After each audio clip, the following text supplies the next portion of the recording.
good morning! Happy Sunday! Yes, today is Sunday at kakatapos lang namin kumain ng aming almusal ng aking asawa at ako ngayon ay naglilinis, naghuhugas na ng aming pinagkainan. Ayan.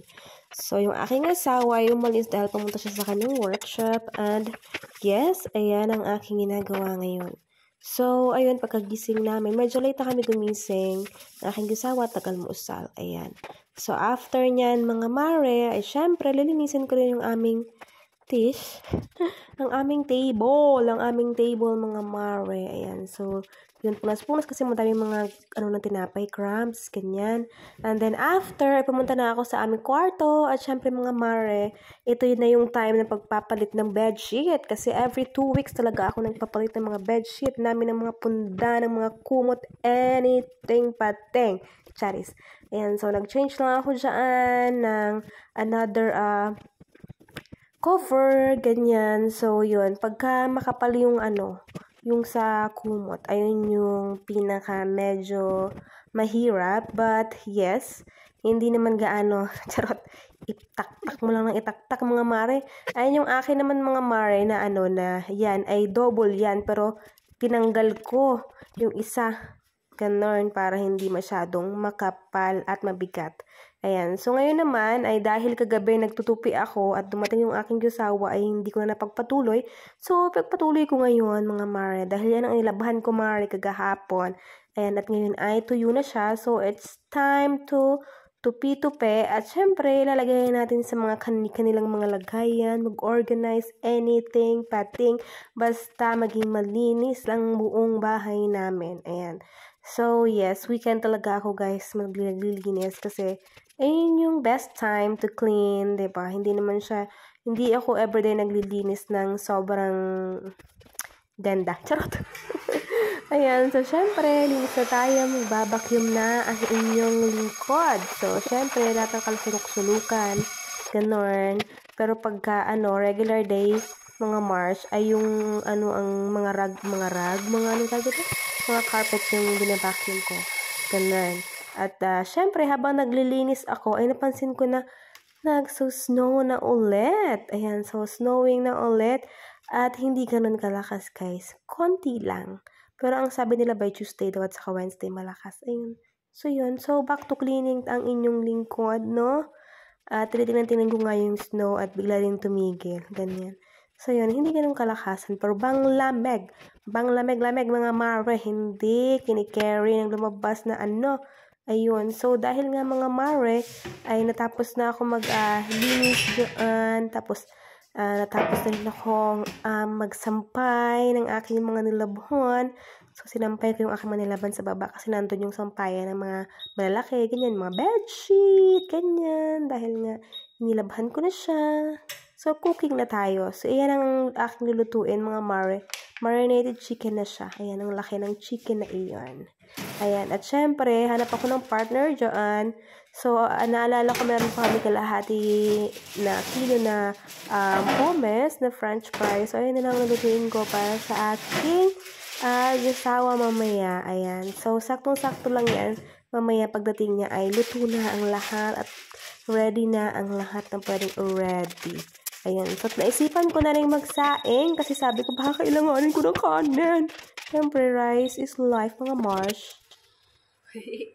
Let's check our cooking, mga sis. Yan. Ang ganda na kasi meron na akong tripod, monopod, sa ganyan. Maganda siya, okay?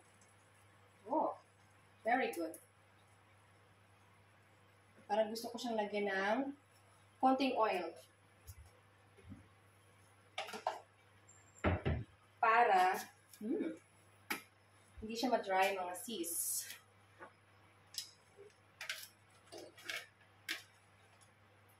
Konti lang.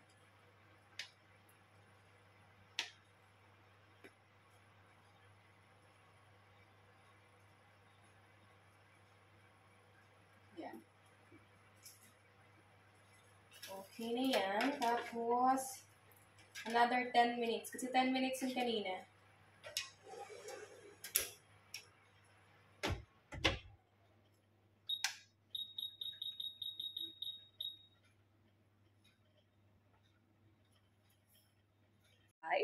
Grabe yung ano, fog.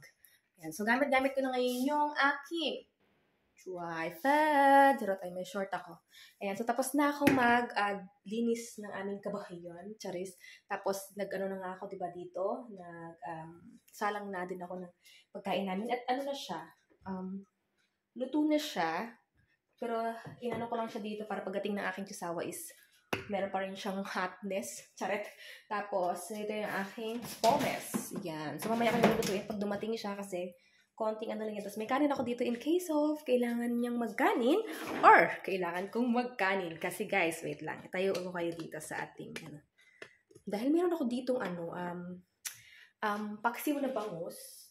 Bangus at, salmon. Salmon! Salmon, kumbaga salmon kung tawagin sa atin, pero ang bigkas ng mga social salmon. Ayan. So meron ako dito. Ayan naman dito. Galing to sa aking friendship. Ayan.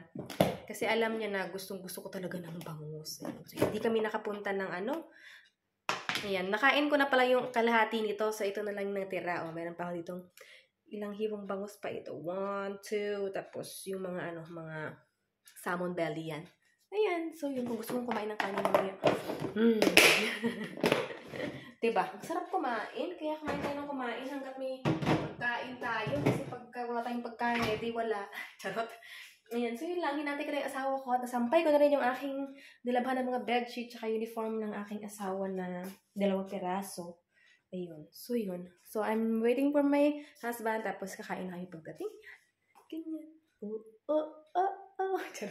Ano na ngayon 12:30 na. Ayan, so yun. Mag-edit lang ako ng thumbnail ko para sa video ko. And so yun, see you later. Nandito na nga yung asawa ko. At niluto ko na yung ating pommes. So, nandiyan na siya. Tapos, niluto ko ulit yung ating chicken. Kasi, siguro nga dahil frozen yung meat, no? So, binuksan ko siya. At, yes, hindi pa talaga siya luto. So, yun, niluto ko ulit siya ng 15 minutes in the higher temperature. Ayan, so yun. So, dahil ang asawa ko ay busy pa naman doon sa labas dahil binalikan niya yung kanyang mga, gamit doon sa sasakyan. Ayan, so, niluto ko ulit. Ayan, sakong-sakto lang din yan kasi pag naluto itong pommes, luto na rin siya. Tapos kakain na kami ng aming lunch kasi guys, mag-aalauna na. Ayan. Pero late na kami kumain ng almusal. So, ayan na mga Mara, ready to eat na kami. Ayan ang aming food. Siyempre, kumuha talaga ako ng kanin kasi may paksiw ako. So, ayan, kakain na kami ng aking gisawa. Ayun. So, maraming salamat kayo sa panonood. Sana nag-enjoy kayo. Please subscribe if you haven't yet. Ayan, so always smile. Thank you so much for watching. And I will see you in our next one. I love you all, guys. Subscribe. Smile.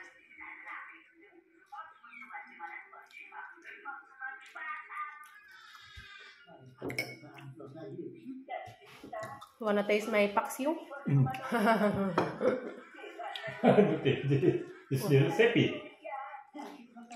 What happened?